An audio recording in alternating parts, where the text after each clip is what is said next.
Today, we're going to do something a little different. We are going to take a product requirements document and, instead of just looking at the features, we're going to analyze it as a powerful strategic business case. Think of it like we're cracking open the blueprint to find the real pitch inside, one designed to win over a key partner by showing it has a clear vision, a solid market position, and a plan that's ready to go. All right, so if we were actually sitting in that big pitch meeting, this is the story they'd tell us. First, they'd hook us with a huge market gap that, honestly, is hiding in plain sight. Then, they'd walk us through a solution built not on technology, but on trust. From there, we'd see how they plan to defend it, how they're going to grow it, what the ultimate prize really looks like, and finally, why they're ready to hit the ground running tomorrow. First up, the foundation of any great pitch. You have to identify a real, painful problem. This is the whole why now question. So let's see how this document frames that opportunity. And this quote just gets right to the heart of it, doesn't it? The problem isn't that there's not enough content out there for kids.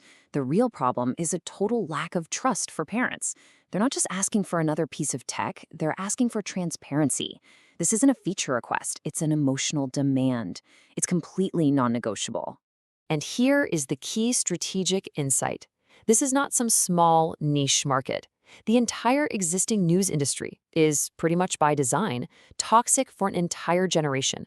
We're talking millions and millions of K-12 students. So this isn't just a little gap in the market. It is a giant, gaping hole, a vacuum just waiting to be filled. And this is the strategic masterstroke. Instead of competing in that bloody red ocean of news, fighting over clicks, outrage, and ad dollars, this strategy charts a course for a blue ocean. It makes the competition completely irrelevant by just changing the entire game. The goal here isn't to be a better news site, it's to create a whole new category, trusted educational media. So, with that blue ocean strategy as our North Star, let's take a look at the product itself. The entire solution is engineered not around a bunch of features, but around one single core emotion: trust. And here's where this trust engine gets really, really sophisticated. This isn't just some one-size-fits-all filter. No, it's a dynamic framework that's been aligned with child psychologists. It gets that age-appropriate means something completely different for a 6-year-old than it does for a 16-year-old. The whole experience, from the content right down to the user interface, is literally designed to mature right alongside the user. Now this is the operational heart of that trust engine. It's a brilliant hybrid model. You've got AI providing the scale and the efficiency to sift through millions of articles, but the most critical step, look at number 4, is the human element. For the most vulnerable users, a human editor is the final checkpoint. So this isn't AI replacing humans, it's AI empowering human judgment. And that is a very powerful and defensible choice. So a great idea and a solid product, that's fantastic. But in the world of business, the real question is always, how do you protect it? How do you build a moat around it that your competitors just can't cross?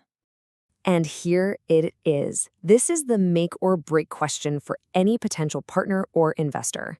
I mean, with giants offering free content everywhere you look, why would this paid, curated model survive, let alone thrive?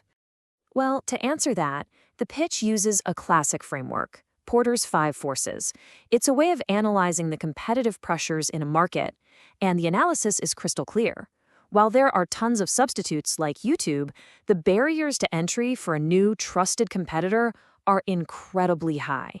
It's not about the content, it's about the massive technical and legal hurdles you have to clear just to get to the starting line. And this brings us to the platform's most powerful defense, what's called a regulatory moat. It takes these complex child privacy laws, things like COPPA in the US and GDPR-K in Europe, which are an absolute nightmare for most tech companies, and it turns them into its core competitive advantage. This is a fundamental shift in thinking.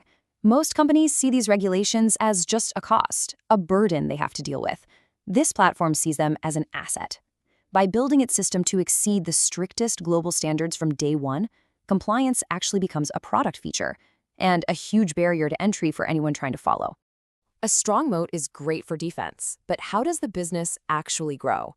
Let's look at the engine that's designed to create unstoppable momentum over time, the trust flywheel.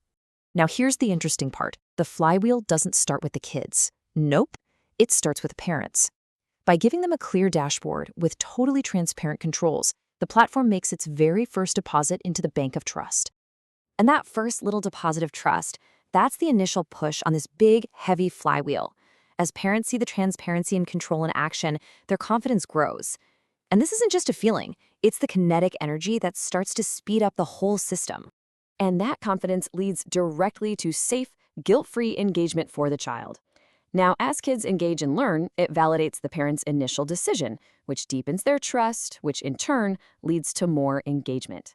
And there you have it, a powerful, self-perpetuating growth engine. And this slide just brilliantly illustrates how that flywheel powers a two-sided network. For every single child that joins and has a safe experience, the platform becomes more valuable and more trustworthy to all parents. And as more parents trust the platform, more kids get access to this world of safe learning. Each side makes the other one stronger. Okay, so we've got a defensible product with a powerful growth engine. Now let's actually look at the market itself and the very pragmatic plan to go out and capture it. So this is a classic TAM, SAM, SOM approach. The total addressable market, or TAM, is huge. We're talking every K-12 student. But the strategy here is really smart. It focuses on an obtainable slice, the SOM. In this case, the 8 to 10-year-old bracket.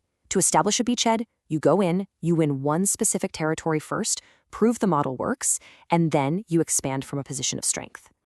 The rollout plan is pure lean startup methodology. Each phase is designed to answer a really critical question and de-risk the next stage of investment. They're not going to burn millions on some huge public launch until they have validated the tech with real beta families and proven the business model with a real school partner. It's just a pragmatic, capital-efficient way to scale.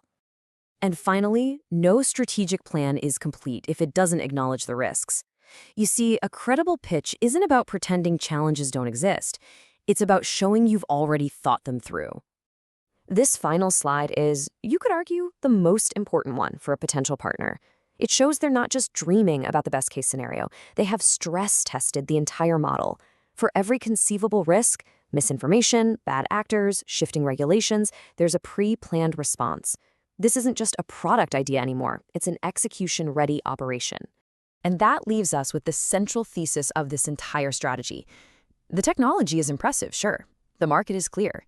But the most durable, the most defensible, and ultimately the most valuable asset this platform aims to build isn't lines of code or pieces of content. In an age of pure noise, the ultimate competitive advantage, the ultimate moat, is pure, unshakable trust.